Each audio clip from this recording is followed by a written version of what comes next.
Welcome back. It is Trevenchy, and welcome back for another Big 12 breakdown segment presented by the 480 Experience. And today we're talking about the final season Big 12 power rankings. Throw up that XII because this is the Big 12 with 16 teams ranked 1 through 16. And this has nothing to do with standings. This is all ball eye test, right? This is the Trevenchy ball knowledge right now. So, okay, guys. Now that my team is number one, there is no room to say that there is bias. ASU is the number one team in the Big 12. Okay, let's go. We got to start from 16 and then we'll come up. Sorry, guys. Don't want to lose you guys in the beginning of the video. Okay, 16, Oklahoma State. Obviously, because you went 0-4-0. Nah, you guys went 0-9 in the Big 12. Don't know if Mike Gundy is going to be on the hot seat. I just feel like they went into the season with the wrong plan. Alan Bowman was not the efficient call. I just think that the game was just moving too fast for him towards the end of the season. Yes, he set precedent with a lot of good yardage, with a lot of production, but it's not about player production in the college football atmosphere anymore. It's about team chemistry and having identities. And the identity of just passing the ball, being an air raid offense, you are going to, obviously, your biggest disadvantage is the higher likeliness for turnovers. So I want to blame Oklahoma State's coaching staff into believing in that season plan rather than a game plan, because it just wasn't the right call. Don't know if they'll fire Gundy because of his efficiency the last 20 years, but I just think it's really embarrassing to lose your America's greatest homecoming game and to just not go win a single Big 12 game after having high expectations. Let's just say preseason media has nothing to do with how the final season becomes. All right, guys. Second to last team in the Big 12. And you can't say there's no bias in this one either, because look, they won 2 games. It's U of A. All right, Arizona. You could put Utah below Arizona, but Arizona was very bad. They didn't have any close calls against good ranked matchups. They were blown out in a lot of games. I just think that they had the same approach as Oklahoma State, where they went into the season with the wrong plan. Brent Brennan, I just thought, was a mid-major level coach. He didn't, bring the guys up, elevate the players to the capabilities of how talented they were. Their offense definitely got the production through McMillan, but again, you're just raising the likeliness for a turnover margin if you're committing to this air raid offense. And I just think U of A is in their arms, just regretting that they're losing T-Mac to the NFL. I just want to say that I know they're going to go into another season with Brennan, but I would fire your defensive coordinator. I do think you need to step up with that standpoint, because you're not playing in the Big 12 with this kind of defense. I'm so sorry. So U of A, I really hope you guys make some off-season adjustments, but if you don't, it's just a testament to the program, to the culture. I'm sorry, but if you're staying stagnant, we don't got time. We don't got time to build narratives around you anymore. You got your off-season hype, but we don't got time for those narratives anymore. All right, now we got the third to last team, number 14. I'm going to have to put Utah at this one. Actually, no, I'm going to have to put Houston. Actually, no, I'm going to have to put UCF. UCF, unfortunately, had some expectations, but I think the truest testament of their head coach, Gus, going to be an offensive play caller at Florida, with DJ Lagway, he was trying to get back into the SEC, and I just think that, that SEC bias of getting KJ Jefferson out of Arkansas and being, so egotistical to go into the season that way, it was just bad coaching. It really was. They were lucky to have a talented runner in R.J. Harvey, but frankly, R.J. Harvey deserved to be on a different college football team the way they were playing. Their defense, terrible. They had a really good defense the first few games, but then they just went on that losing streak, and they blamed their defensive coordinator for the head coach's struggles. I just felt like the coaching adjustments, the direction of the athletic department for UCF was subpar this year. The responses have been subpar. I can't wait to see what they do next year, but they're gonna need some major change, because to waste talented guys like Kobe Hudson, Deshaun Pace, and RJ Harvey, those guys deserve to be on a squad like ASU where they would have competed for a championship. That's just the truth. So I'm sorry I'm giving you guys these lectures, the bottom of the Big 12, but you guys have room for improvement. Like, I watched you guys, the eye test. You guys could have played better the way you did. It came down to a few points sometimes, but the way you got blown out, it was just bad. UCF, I want to give you more props because I know you guys are a good school, and I know you guys are you at least got some way to trend upwards. So I hope you guys can respond with your new coaching positions. At least you're a step ahead having your head coach gone, because you need it. All right. So now we got number 13, right? We already went through 14, 15, 16. We're going to go through 13 now. We're going to hit up Houston. I like the Houston Cougars just because of their inconsistencies to play complementary football. They were a defensive team all year. And yeah, they got some upsets. Congratulations. You got to beat the Wildcats, start the chain of events for Kansas State, and now they went on a downhill surge the rest of the season. But at the end of the day, Houston, they need some more adjustment in their football program, because you just look at it, right? Like, the teams that were bad last year in the Big 12, they had some major improvements. Okay, BYU majorly improved. Cincinnati was a lot better. They weren't the doormat of the Big 12 anymore. Okay, West Virginia was, they were getting better. They were already in the Big 12, but still, they were used to be the doormat. Now they're getting better, right? Houston remained bottom doormat. Okay, then they shouldn't be. And then UCF, they struggled, and they were bottom doormat last year as well.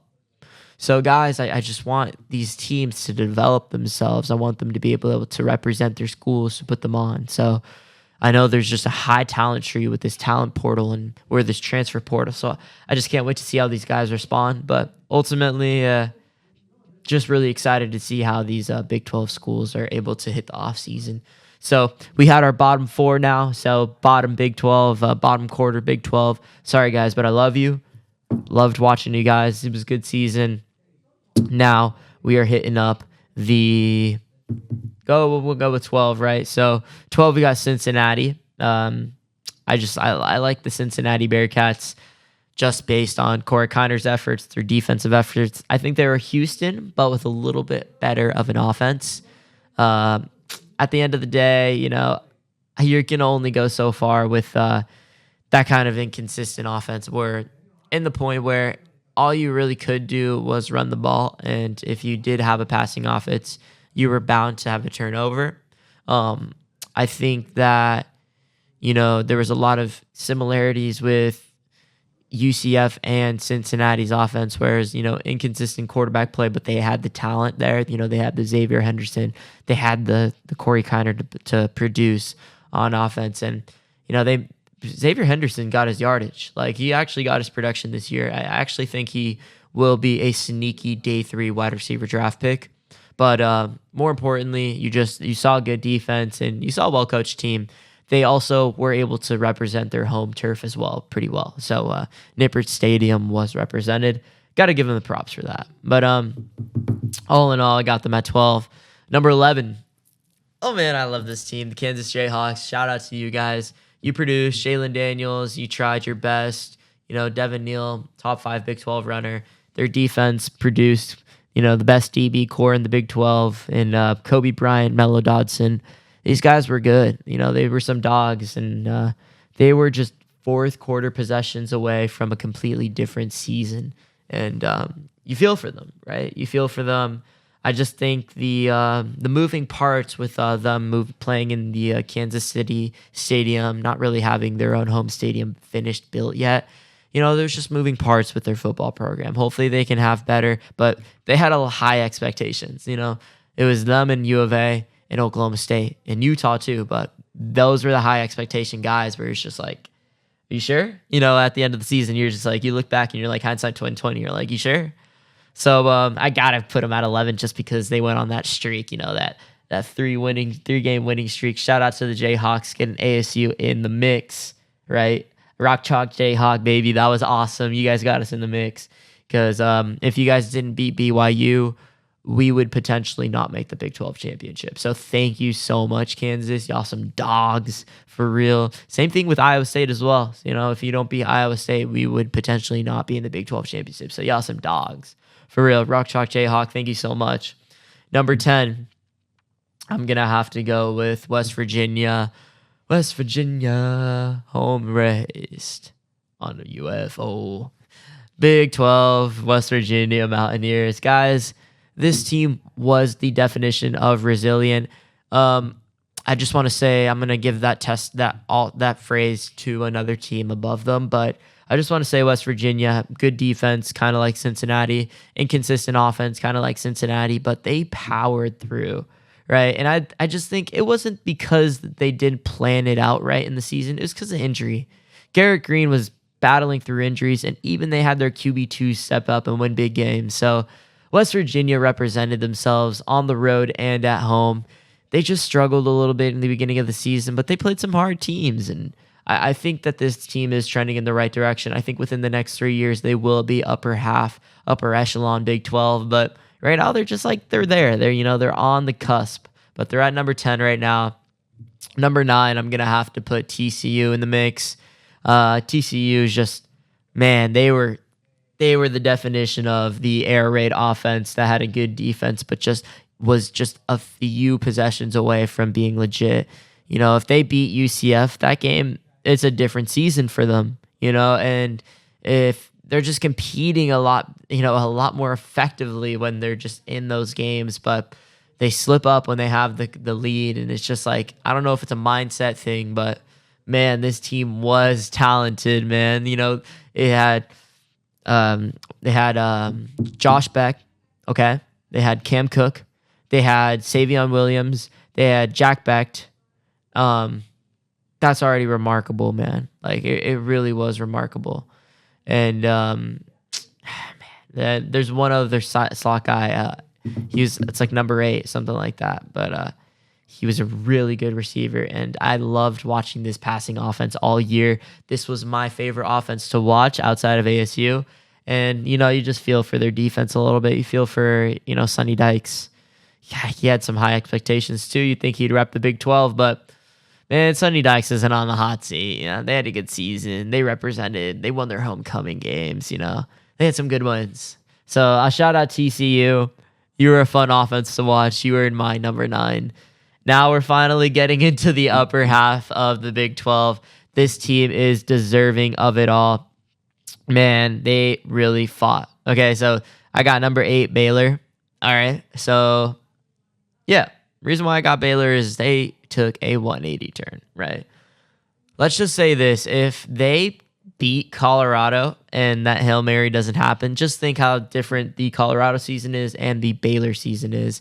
And at the end of the day, man, they established their identity halfway through the season, and props to them, man. Establishing your identity mid-season is so difficult to do because you have to have that buy-in as a collective, and they just all came together, said, we're going to play good defense, we're going to run the ball.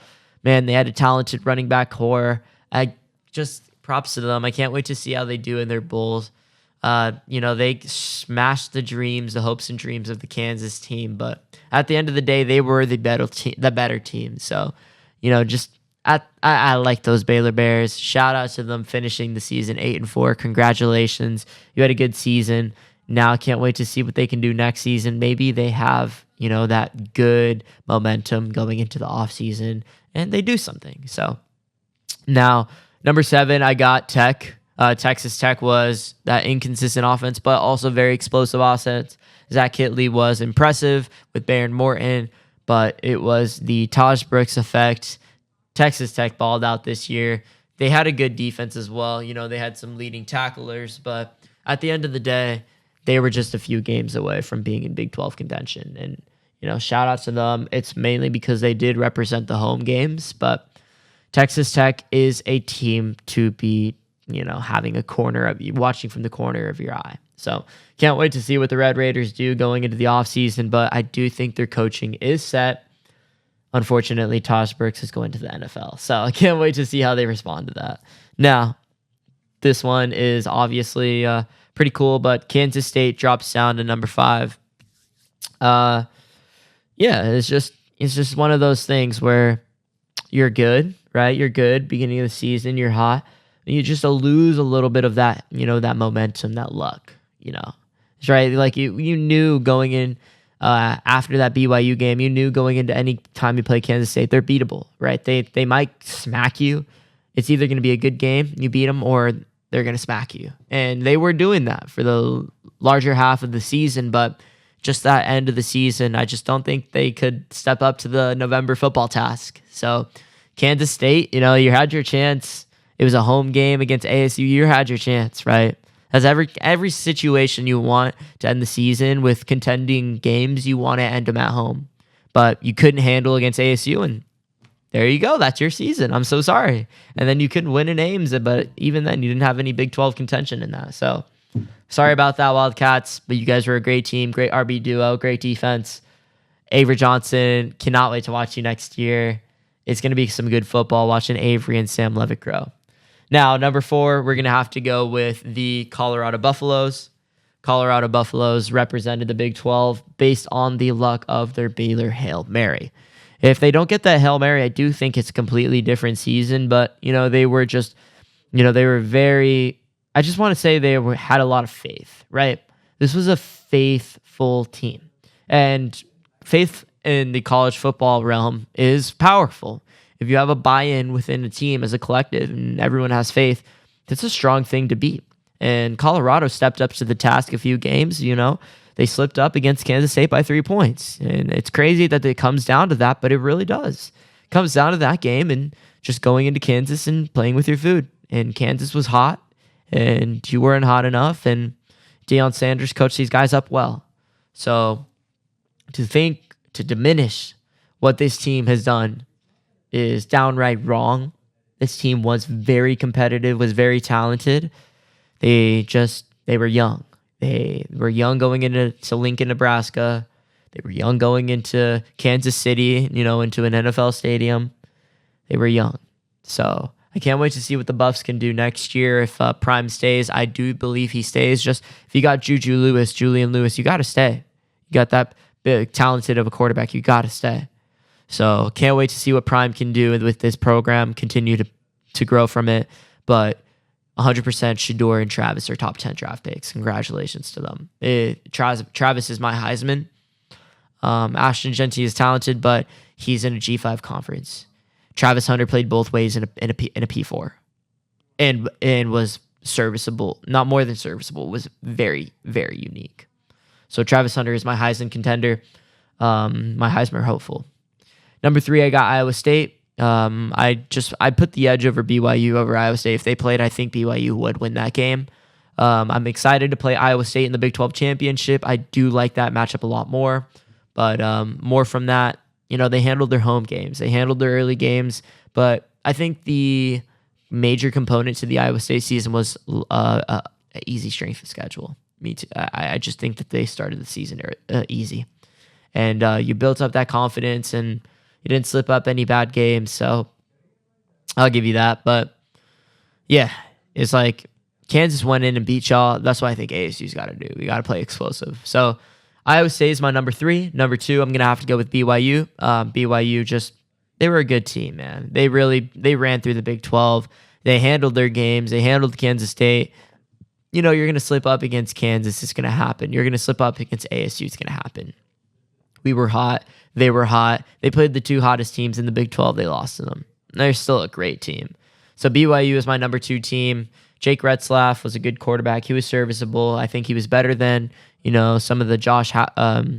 Is it? Yeah, I think it's Josh. This is Josh Hoover instead of Josh Beck. It's Josh Hoover. He's better than Josh Hoover. He's better than Baron Morton. He's better than Rocco Becht.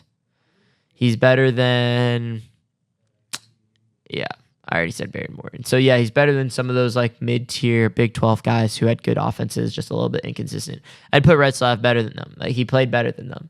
But it's just their collective, their buy-in is just so unique. That's why BYU is number 2. And fortunately, they're not competing, but it happens, man. It really happens. You can blame their schedule for that. They played the 2 hottest teams of the Big 12 at the end of the season. And then number 1, Arizona State Sun Devils. guys, I don't have to go on a tangent. You guys already know. It's like we have the best running back room in the Big 12. Our offensive line played top 5 this year in the Big 12. Sam Levitt played like a top 5 quarterback in the Big 12. Our defense is top 5 in the Big 12.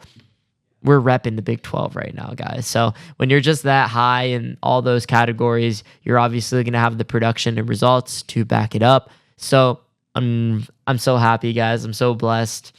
I feel like this was a component, doing this show, doing this entire podcast was a component to this ASU team being good, but the buy-in is real and it has been reciprocated. So I cannot wait to see the AT&T hosted Jerry's World major classic Big 12 championship game. Hopefully we get to see some WWE guys representing the Big Belt, but your Sun Devils are in the Big 12 championship in their first year in the Big 12. Congratulations, guys. This is a Big 12 segment presented by Trevenchy, and thank you so much for watching. Appreciate it.